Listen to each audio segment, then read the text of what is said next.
All right, I'm here at the house. It's about 7 o'clock in the morning, so I'm up and going. I wanted to show you how I frame a basement. It's an easy way to do it. I'm sure there's faster ways, but what I do, and hopefully I can hold the camera. Now, there's hundreds of different ways to frame a basement, and I obviously don't know all of them. I've framed a lot, but there are people out there that have mastered it. They do it every day. But let me show you how to lay out a wall. So here is a wall that I'm going to frame. I want to have a stud every 16 inches. That way when you go to buy your insulation, it comes in 16 inches wide. It just slaps right in, and the 2x4s hold it, you staple it in. So I've done all these other walls.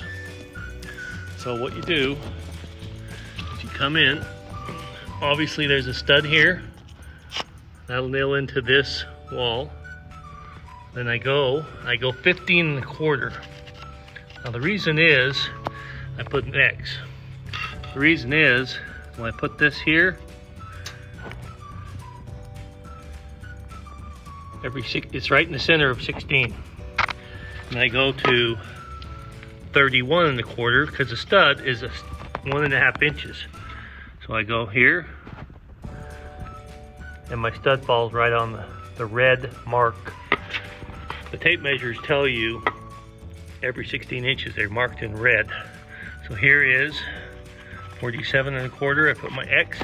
So that's the width of a piece of sheetrock.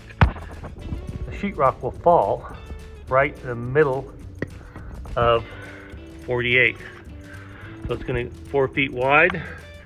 So that's how you lay out a wall, and I'll do that all the way along here. I get a tape measure. I lay out the boards like so. I've measured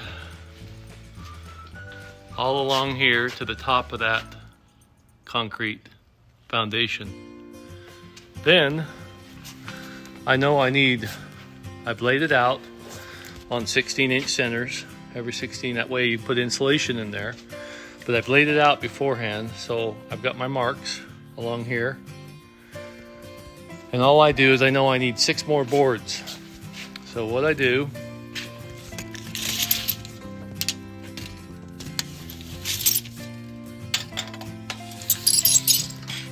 I need them 1/13 and an 1/8, and all I gotta do is just move my tape measure over. 1/13 and an 1/8, they're all the same. 1/13 and an 1/8.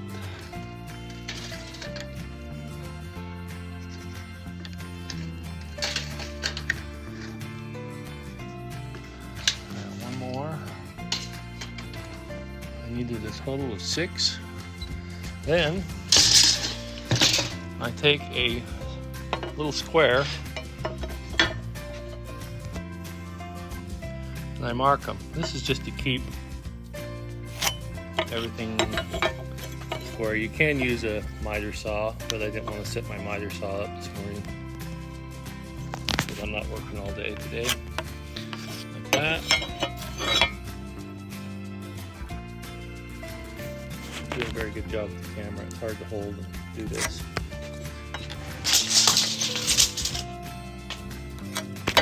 Oh, sorry. So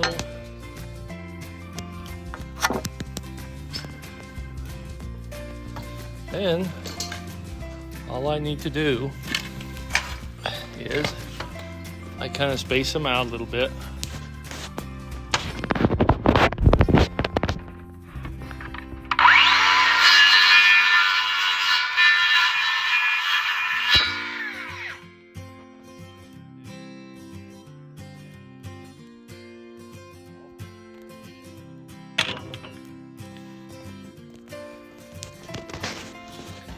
I stand them up like that and let the weight of the saw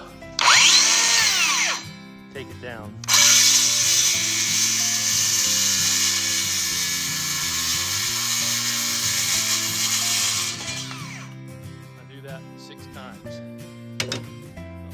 to stop the video for just a second, get these cut, and I'll show you how to put them up. Now that I've cut my boards, I take them and I crown it out. I grab the nail gun. Here's my mark. I put it on the mark. Sometimes it helps if you bend it over a little bit, and I just tack it. Stand it up. Put a couple more nails in it.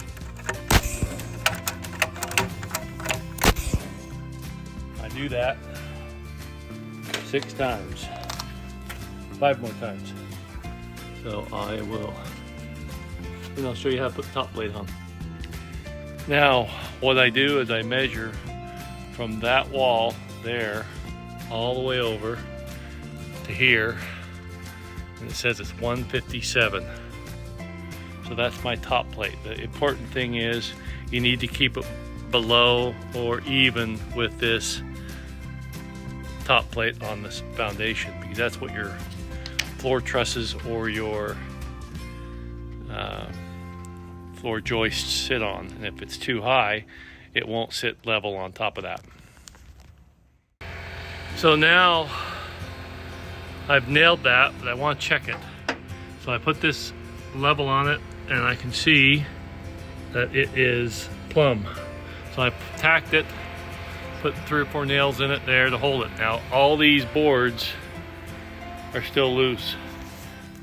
So what I do is I get the board in position. I check the plumb, and it's right on. And I tack it. And I do the next one. I get that in there. I want to make sure it's flat here, at least below this top plate. I'm going to get this in position, and I'll do that all the way down. It's the simplest, fastest way I've found. So see, it's plumb, ready to nail.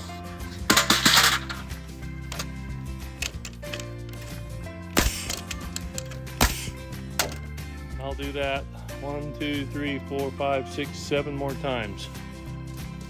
Now sometimes the boards are a little bit looser and they will not stay in place. So what I do is I put my level on it, get it where I want it to be, and then I put a line and an X which side the mark should go on.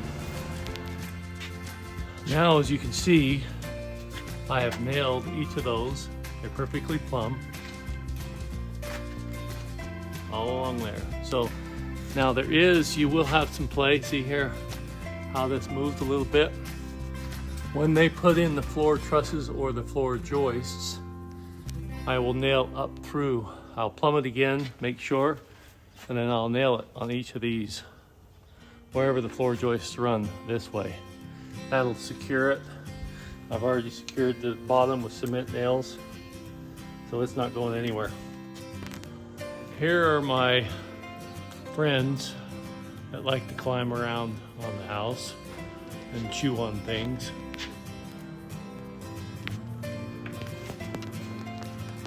They're pretty daring. Now what I'll do is I will make a list of the tools that I use when I'm framing. There's several, but I'll kind of give you a link in the description of what tools I use to frame in a basement. So I've got all this here to do.